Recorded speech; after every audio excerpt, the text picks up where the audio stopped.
nerede? Onlar da o yürek. Anca fare gibi sokaklarda yaşar kaşarlar. Selamlar herkese. Bugün Game Power Ogre'nin kutu açılışını yapacağız.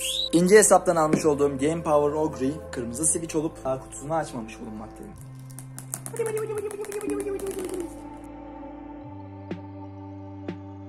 Evet, Game Power Ogre. Daha ilk defa geliyor. İlk defa açıyorum. Türkiye'de bir ilk olan Türkçe Q. Game Power Ogre. Red switch olarak aldım ama içine bir şeyler sallanıyor. Ne sallanıyor bilmiyorum. Evet. Bu kadar. İçinde klavye geldi. Böyle kaldırdım. Şöyle çektim. Aha olay bu. Klavyede bir zarar. Etrafında hiçbir zarar görünmüyor. Tuş eksiği de yok. Arkasında şöyle tek bölge açılabilen şey var. Ve içinden başka ne çıkıyor? Sallanan şey buymuş. Tuş sökücü. Bir de içinden bilek desteği. Böyle yumuşak sünger. Magnetsiz, normal böyle koyuyorsun, duruyor orada. Altında kaymasın diye böyle 6 tane süngercikler var. Kutunun içinden Only for Gamers. Evet, klavye bu. Şimdi bilgisayara bağlayalım. Evet, bu benim önceki klavyem. Logitech'in G103 klavyesi. Bayağı çok yıllar önce almıştım. Onu kullanıyorum. Şimdi bunu çıkarma zamanı. Şimdi sırada videomuzun gözdesi. Kablonun yapısı örgülü bir yapı. Bu şekilde örgülü bir yapı. Ağzında da böyle bir şey var. Tasması. Ne denir buna? Ağızlık.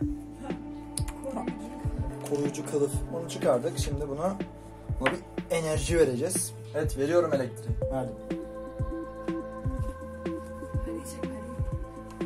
Evet, direkt ışıklar yandı. Şöyle bilek desteğimizi de koyalım. Evet. Klavye çalışıyor. Burada nasıl kullandığı, neyin ne olduğu, Fn ve ok tuşlarıyla arttırabiliyoruz. Fn ışığını azaltıp kapatıyor. Sonrasında böyle bu şekilde 5 tane leveli var. Medya butonları olarak kullanabiliyoruz bunları. Fn fonksiyonu ile. Sonrasında Fn A1 yaptığımızda 3 kere modu var. Burada toplam her birinin 3 modu olmakla birlikte 6 tane tuş var. Yani 18 tane modu var klavyenin. Bu şekilde hepsinin arasında geçiş yapabiliyoruz. Mesela şu an bastığımız tuşlar yanıyor. Geçiş yaptık. Mesela soldan sağa dalgalanıyor. Tekrar sağdan sola. Böyle değişiyor. Böyle her biri farklı yanıyor. Random yanıyor. Böyle sırayla dalga efekti. Soldan sağa, sağdan sola. Böyle 18 tane modu var. Şu an mesela basıyorum. Bastığım yerden etrafa dalgalanıyor. Bu şekilde bir klavye. Red switch ve blue switch bulunuyor. Zaten ekranda da detayları yazıyor. Evet, Game Power'ın kendi sitesine girip Product Software'den buradan Ogre'nin uygulamasını indirip uygulama üzerinden de klavyenizi kontrol edebilir. Kendinize göre özelleştirebilirsiniz. Buradan ışıkları, modlarını ayarlayıp buradan da kendiniz nasıl istiyorsanız her butona istediğiniz rengi buradan verebilirsiniz. Buradan da profiller arasından geçiş yapabilirsiniz. Buradan da klavyenizin hertzini ayarlayabilirsiniz.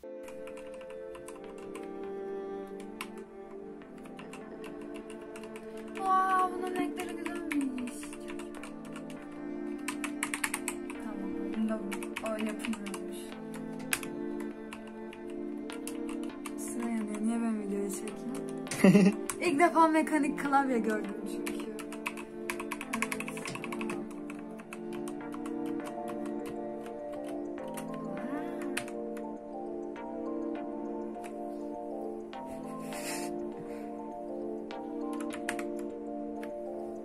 kalp mi yapıyor yoksa?